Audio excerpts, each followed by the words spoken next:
Hello everyone. आज हम सीखने वाले एक ऐसी ट्रिक जिससे आप इंडियन कॉन्स्टिट्यूशन के 12 शेड्यूल को इजीली याद रख पाएंगे। This is chat off social and our today's trick is tears of European. So let's begin.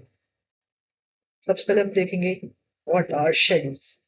तो बेसिकली शेड्यूल्स है क्या? शेड्यूल्स को स्पेशल लिस्ट इंडियन कॉन्स्टिट्यूशन की जिसमें अलग अलग चीजों की डिटेल इन्फॉर्मेशन लिखी है।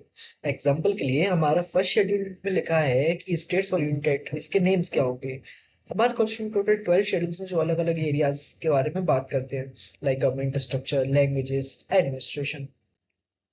सो हम कैसे याद करेंगे 12? So here is our magical mantra which is tears of old PM, जहाँ पे हर एक लेटर एक शेड्यूल को सिंबलाइज करेगा। देखते हैं कैसे। सो टीयर्स ऑफ ओल्ड पीएम में पहला लेटर है टी। इसका मतलब पहला शेड्यूल हो जाएगा जो डील करता है टेरिटरी से। इंडिया में कौन सी टेरिटरीज होती हैं? तो इंडिया में स्टेट्स है और यूटीज है। Then tiers of old PM में अगला लेटर है ई, मतलब सेकंड शेड्यूल जो डील करेगा एमोल्यूमेंट से, जिसमें लिखा है किस ऑफिशियल की कितनी सैलरी होगी, प्रेसिडेंट की कितनी सैलरी होगी, पीएम की कितनी सैलरी होगी and so on. Third letter आता है ए, मतलब हमारा थर्ड शेड्यूल, और इसमें लिखा है अफर्मेशंस, मतलब कि ओथ्स के बारे में, कौन ओथ कौन सी लेगा, किसके सामने लेगा ये। फोर्थ लेटर है R. Fourth letter, fourth schedule which deals with Rajya Sabha seat allocation, किस स्टेट के पास कितनी राज्यसभा सीट होनी चाहिए वो। ऐसे ही आगे बढ़ेंगे तो फिफ्थ लेटर आता है एस, मतलब फिफ्थ शेड्यूल हो जाएगा, जिसमें इंडिया के मेन लैंड में जो शेड्यूल्ड एरियाज और ट्राइब्स हैं उसके बारे में जिक्र है।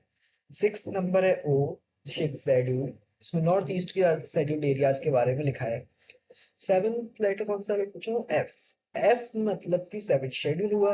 इसमें फेडरल डिवीजन है, मतलब कि तीन लिस्ट है, यूनियन लिस्ट जिसमें यूनियन लॉ बना सकता है, स्टेट लिस्ट जिसमें स्टेट लॉ बना सकता है, और कॉन्टिनेंट्स दोनों बना सकते हैं। एट लेटर है ओ। एट लेटर मतलब एट शेड्यूल होगा। इसमें ऑफिशियल लैंग्वेजेस हैं, और आपको पता है हमारी टोटल ऑफिशियल लैंग्वेजेस हैं 22। नाइन्थ लेटर है L, which means nine schedule, जिसमें वो लॉज हैं जिन पे जुडिशियल रिव्यू नहीं हो सकता। लेकिन 373 के केशव भारती केस के बाद इन लॉज पे भी जुडिशियल रिव्यू काम करता है।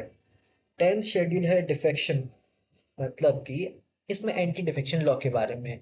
एंटी डिफेक्शन लॉ मतलब कि बच्चों जब एक मेंबर पर्टिकुलर पार्टी से जीतता है और वो अगर अपनी पार्टी चेंज करता है तो उसकी वो सीट एमपी एमएलए की सीट खाली हो जाएगी।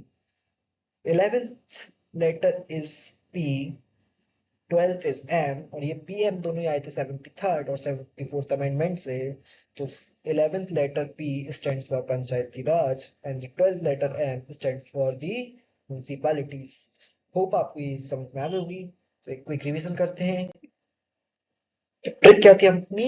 Tears of old PM. Total schedules कितने हैं? 12th।